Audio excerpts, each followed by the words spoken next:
Welcome to fast news. ఇక latest update చూద్దాం.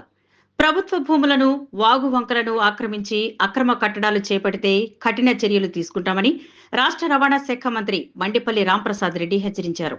అన్నమయ్య జిల్లా రాయచోటి పట్టణంలోని మాండవ్య నది పరివాహక ప్రాంతాన్ని మంత్రి రాంప్రసాద్ రెడ్డి అధికారులతో కలిసి పరిశీలించారు.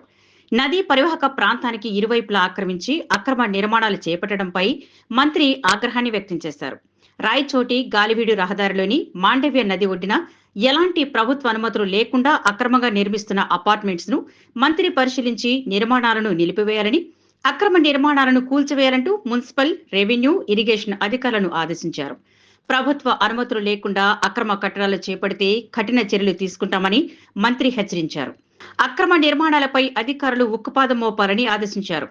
గత 5 ఏళ్ల వైసీపీ పాలనలో రాయచోటులోని మాండవ్య నది వాగును ఇరువైపులా ఆక్రమించి ఎలాంటి ప్రభుత్వ అనుమతులు లేకుండా అక్రమ నిర్మాణాలు చేపట్టారని, వీటిని వెంటనే కూల్చివేయాలని మంత్రి అధికారులను ఆదేశించారు. రాయచోటి ప్రాంతంలో ప్రభుత్వ భూములు, వంకలు, వాగులు, ఇతర భూములు ఆక్రమణకు గురికాకుండా చూడాలని అధికారులను ఆదేశించారు. చూడండి, అన్ని మేము చెప్పాలంటే కుదరదు. వచ్చి ఈరోజు సాయంత్రం కల్లా బిల్డింగ్ డెమాలిష్ చేయాలి. ఆర్ఎన్బి ల్యాండ్ మనకి ఎంత ఎక్స్టెన్షన్ రోడ్డు ఉండేది, గాలివీడు వరకు ఆర్ఎన్బి రోడ్డు విడ్త్ ఎంత ఉండేది.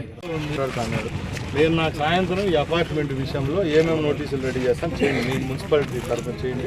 నేను కలెక్టర్ దగ్గర నుంచి, ఆయన దగ్గర నుంచి ఫార్వర్డ్ చేస్తాను. అంతే, ఏం అవసరం లేదు. ఇప్పుడు మనం వచ్చినా ఇప్పుడు కూడా పని చేస్తుంది. రాండి బాబా, कानून में अच्छा नहीं काम करना, अच्छा नहीं आप दूसरा काम ढूंढ लो, काम कर लो. ये अपार्टमेंट में अब काम नहीं करना. ఫైట్ ఉంటే మనం వాళ్ళకి నోటీస్ ఇవ్వాలి. అన్ఆథరైజ్ దాంట్లో వాళ్ళకి ఏమని నోటీస్ ఇచ్చేది అంటే మనమే నోటీస్ ఇచ్చా, నోటీస్ ఎత్తుకుని మళ్ళీ కోర్టు కేసు నెక్స్ట్ డే తెస్తారు. ఏం అవసరం లేదు. యాడకుడికి వస్తాడు చూస్తాం, మీరు కొట్టండి. నాకు కాదు చెప్పిన మీరు చేయండి. మీరు అడ్డం ఉంటే మీకు ఎస్పీ, కలెక్టర్ బాధ్యత నాది, నేను చూసుకుంటాం. ముఖ్యంగా రాయచోటి మున్సిపాలిటీ పరిధిలో గత 5 సంవత్సరాల్లో అక్రమంగా కొత్తగా వెలిసిన లేఅవుట్లు అయితేనే అక్రమ కట్టడాలపై ప్రభుత్వం చర్యలు తీసుకుంటామని ముందే గత పాలక మండలి మున్సిపల్ మీటింగ్లో చెప్పడం జరిగింది. దాని ప్రకారంగానే ఈరోజు సంబంధిత ఎంఆర్ఓ అయితేనే మున్సిపల్ కమిషనర్తో నేను ఇక్కడ విజిట్ చేయడం జరిగింది. ఏ పార్టీలకు సంబంధం లేకుండా పార్టీలకు అతీతంగా ఎవరైతే ప్రభుత్వ భూములను ఆక్యుపై చేసినారో, ప్రభుత్వ భూముల్లో అక్రమ కట్టడాలు కడుతున్నారు, అలాగే గవర్నమెంట్కు నష్టం కలిగించే విధంగా అప్రూవల్ లేకుండా 6 అంతస్తుల అపార్ట్మెంట్లు కడుతున్నారు, అలాంటి వాళ్ళపై చర్యలు తీసుకునేదానికి అధికారులకు ఆదేశించడం జరిగింది. అలాగే ముఖ్యంగా రాయచోట్లో ఒకప్పుడు పట్టణం వెలిసే ముందు మాండవ్య నది ఒడ్డునపైనే రాయచోటి పట్టణం వెలిసింది. ఇప్పుడు మాండవ్య నది ఆక్యుపై అయిపోయి చుట్టూ 2 పక్కల బిల్డింగులు అలాగే అపార్ట్మెంట్ వెలిసినాయి. ముఖ్యంగా బఫర్ జోన్ కూడా వదలకుండా ఈరోజు కోట్లాది రూపాయలు వెచ్చించి ఇక్కడ బిల్డింగులు కడుతున్నారు.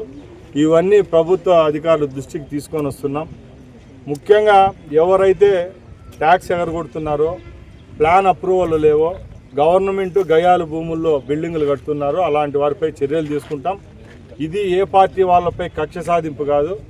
మీ అందరికి కూడా మేము ఒకటే చెప్తున్నాం, ప్రభుత్వానికి ఆదాయం వచ్చే వనరులు పక్కలకు పెట్టి అలాగే పేద ప్రజల యొక్క ప్రాణాలతో చెలగాటమాడే కట్టడాలు ఏవైతే ఉన్నాయో, రేపు నది యొక్క పరివాహక ప్రాంతం పెరిగి వర్షం వచ్చిన తర్వాత ఇక్కడ ఉండే అపార్ట్మెంట్లకైతేనే, బిల్డింగులకైతేనే నష్టం జరిగితే ఆ రోజు కన్నీళ్లు గార్చే బదులు ఈరోజు అధికారులు కూడా సమన్వయంతో పనిచేసి ఈ కట్టడాలను ఆపాల్సిందిగా కోరుకుంటున్నాం.